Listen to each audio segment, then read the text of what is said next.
Da música à literatura, a escritora Paula Mastroberti lança nesta terça-feira o livro Cinderela, uma biografia autorizada. A sessão de autógrafos será realizada na Livraria Finac, em Porto Alegre. A partir das 7h30 a Paula está aqui para falar da obra, do lançamento. Vai ter um bate-papo com os leitores, né? Também para dialogar um pouquinho sobre esse trabalho. Isso, até porque esse livro, A Cinderela, uma biografia autorizada, que está sendo lançado pela Artes e Ofícios, né? É um livro que já tem uma certa carreira, já ganhou prêmio, né? Ele está sendo, na verdade, ele está sendo relançado, com uma cara nova, uma roupagem nova, um projeto gráfico da Martina Schreiner, né? É um livro que sempre foi muito querido pelas escolas, pelos estudantes, pelos professores, enfim. Então, até organizar esse bate-papo tem muito em vista isso, assim, chamar os professores para a gente discutir um assunto que, na verdade, todo mundo gosta, que é falar de contos de fadas. Inclusive, eu tenho a impressão, inclusive, que os adultos curtem mais esse assunto do que as crianças. Eu fiz uma pesquisa recentemente, no meu Facebook, eu tenho uma página dedicada à questão dos contos de fadas, né, dentro do Facebook. E eu fiz uma pergunta, enquete, assim, qual o seu conto de fadas preferido e por quê? As respostas, assim, a maioria esmagadora, Cinderela, é impressionante. E por quê? Pois é, por quê, né? Porque é uma questão, assim, para ser pensada. Eu acho que a Cinderela mexe muito com o imaginário, principalmente o imaginário feminino, inclusive adulto. Né? Ele ultrapassa a questão infantil. Aliás, todo conto de fadas, se a gente for analisar os textos mais complexos, né? Os textos originais de Perrault, Grimm e outros, né, autores, a gente vai perceber que esses contos de fadas, eles mexem com as nossas entranhas, porque eles têm ligação com os mitos, né? E o mito é fundamentalmente a história da humanidade. Então, essa coisa da busca da Cinderela, da emancipação, no caso da Cinderela mais antiga, através do casamento, o reconhecimento social através de um baile, perda do sapato, que é um objeto que, além de erótico, é um objeto também de desejo, né? E que as mulheres adoram. Acho que eu não conheço nenhuma mulher que não adore sapato. Acho que essas coisas mexem muito, principalmente com a leitora feminina.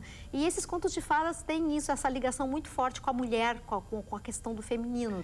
E na sua pesquisa como escritora, como artista, você tem se dedicado a essa releitura, né? De vários contos de fadas, de histórias como Fausto, por exemplo. Isso, eu me dedico muito à recriação, né? A partir de contos clássicos, né? Mesmo na minha outra série com a editora Rocco, que é uma série baseada para personagens clássicos, de literatura clássica, a gente vê que por trás desses grandes personagens, Fausto, como tu citaste, Ulisses, existe uma mitologia, existe um mito e existe um conto popular também. Existe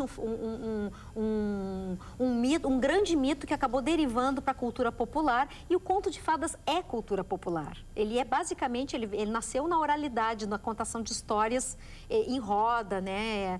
Então, as coisas se interligam. É nessa questão que eu estou interessada. É nessa questão da cultura popular, de como trazer isso para um mundo nosso tão esquizofrênico, tão multifacetado. Agora estava o Donald Schiller falando dessas questões das tecnologias, né? E da influência nos comportamentos sociais, enfim, e nos problemas que isso acarreta, ou, enfim. Eu vejo algumas vantagens na tecnologia. Acho que o Facebook, por exemplo, oferece algumas vantagens. Também oferece desvantagens, né? Eu acho que os contos de fadas, eles procuram religar a gente com o que é fundamentalmente humano. Isso que eu acho legal, acho importante, né? Por trás de toda essa tecnologia, a gente não pode esquecer. Tem seres humanos por trás dela. Eles criam e são frutos dela também. Em Cinderela, você atualiza o mito, trazendo a história para o mundo contemporâneo, né? De que forma? Na época em que eu escrevi esse livro, faz muito tempo já, não vou dizer quanto, ele começou como uma história em quadrinhos, né? E eu já intuía o potencial que esse conto e outros tinham para seduzir o público adulto, não necessariamente infantil. Porque enquanto eu era jovem e trabalhava, eu continuei lendo esses contos até a idade adulta. Eu não perdi o vínculo, né? Comecei a ler quando criança e continuei enquanto adulta. Mas aí já buscando outras fontes mais sérias. Andersen, Grimm, Perrault, os textos mais... O Oscar Wilde, que também escreveu contos de fadas, né? E eu acho que o que eu queria com a Cinderela quando eu escrevi? Eu queria justamente isso, chamar a atenção para esses contos e dizer, gente, isso não é só para criança pequena. Porque até então, até a época em que eu tinha lançado, a ideia que se tinha é que o conto de fada estava muito preso à questão do infantil, da leitura, leitura para criança, né? O que eu tentei mostrar quando eu comecei a publicar esses contos, isso foi, o primeiro saiu em 95, Cinderela saiu em 1997, né? E foi mostrar na época que esse conto tinha um potencial para ganhar muito mais leitores.